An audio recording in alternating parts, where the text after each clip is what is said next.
Hello, second year physics. Today we will discuss about the temperature dependence of resistance. Temperature के साथ कैसे very होता है resistance, और इसमें कई हैं resistance of metals, alloys, semiconductors and electrolytes. First of all, resistance of metals. When the temperature of a metallic wire is raised, its electrical resistance increases. क्यों increases? We know that R is equal to resistance होता है ml upon ne square a tau. For a given wire, अगर कोई भी तार लें, उसकी length, cross section a और नंबर ऑफ फ्री इलेक्ट्रॉन्स पर unit volume, they are constants. तो अगर वो कांस्टेंट हैं तो resistance R is proportional to 1 upon tau. Tau क्या है? Tau is the average time between two successive collisions. Now if mean free path यानी mean distance between two successive collisions of electron is lambda and RMS speed of electrons is V RMS, then you know time is equal to distance upon velocity. तो time tau is equal to lambda mean free path upon V R M S. So R is proportional to 1 upon tau means is proportional to V R M S upon lambda. अब kinetic theory ये कहती है कि as the temperature of the wire rises, V R M S of free electrons increases. अगर temperature बढ़ता है तो free electrons की आरएमएस वेलोसिटी भी बढ़ती है. फार्मूला क्या है? V R M S is proportional to under root capital T. Capital T is absolute temperature. तो as temperature of wire rises, V R M S increases and mean free path lambda decreases. क्योंकि collisions positive ions पास में आएंगे तो lambda और कम होगा. तो कुल मिलाकर दारोमदार ये है कि टेम्परेचर बढ़ने पर वेलोसिटी बढ़ती है और लैम्डा कम होता है.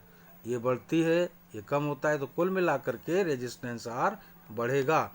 Hence resistance R of the wire increases. और रेसिस्टिविटी जो कि रो होती है आर ए बाई एल, तो अगर आर बढ़ेगा तो रो भी इंक्रीजेज, रो भी बढ़ेगा. But its electrical conductance decreases with rise in temperature. Resistivity बढ़ती है तो कंडक्टिविटी कम होती जाती है with rise in temperature. If resistance of the wire at 0 degree centigrade is R0 and at T degree centigrade is RT, then RT is R0 1 plus alpha T, जहाँ पर alpha है temperature coefficient of resistance. Alpha की value होती है 1 upon 273.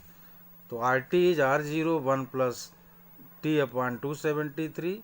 तो R0 273 plus T upon 273, R0 capital T, this is absolute temperature upon 273. So RT is proportional to capital T, यानी resistance depend करता है एब्सोल्यूट टेम्परेचर पर.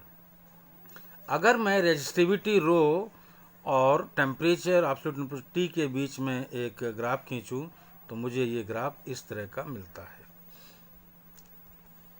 Now resistivity of alloys. Temperature बढ़ने के साथ जो मिश्र धातुएं हैं एलॉयज की रेजिस्टिविटी पर क्या फर्क पड़ता है? Resistivity of alloys also increases with rise in temperature, but this increase is much smaller compare to pure metals. यानी बहुत ही मामूली बढ़ोतरी होती है रेजिस्टेंस में या रेजिस्टिविटी में. और अगर ग्राफ खींचें नाइक्रोम वायर जो कि अलॉय है, तो अगर इसकी स्पेसिफिक रेजिस्टेंस रो और टेम्परेचर में रिलेशन खींचें तो ये बढ़ोतरी होती है, लेकिन मामूली इंक्रीमेंट होता है एलॉयज में. On account of high and little temperature dependent resistivity, alloys like manganese, constantan, nichrome, they are used to make wires for standard resistances. क्योंकि टेम्परेचर बढ़ने के साथ रेजिस्टेंस मामूली बढ़ता है, ना के बराबर बढ़ता है, इसीलिए इनको हम यूज़ करते हैं स्टैंडर्ड रेजिस्टेंस बनाने में. और रेजिस्टेंस बॉक्सेज में जो रेजिस्टेंस यूज़ करते हैं उसमें इन्हीं एलॉयज का इस्तेमाल करते हैं. Now resistivity of semi conductors. resistivity rho of semiconductor also semiconductor decreases rapidly with rise in temperature. Temperature बढ़ने के साथ रेजिस्टिविटी रो जो है वो कम होती जाती है, डिक्रीजेस. क्यों? The reason is that value of n is very small compare to the metals. Actually semiconductors में नंबर ऑफ इलेक्ट्रॉन्स बहुत ही कम होते हैं, ना के बराबर, and is very small compare to metals. But with rise in temperature, temperature बढ़ने के साथ these numbers यानी n goes on increasing. So therefore resistance goes on decreasing. क्यों? क्योंकि resistance R होता है ml upon n square tau. अगर temperature बढ़ेगा तो n बढ़ेगा, और जब n बढ़ेगा तो R कम होगा. That's why resistance R goes on decreasing. Now resistivity of electrolytes, and the resistivity of electrolytes decreases with rise in temperature. इतना याद रखना है कि इनकी रेजिस्टिविटी इलेक्ट्रोलाइट्स की कम होती जाती है टेम्परेचर बढ़ने के साथ.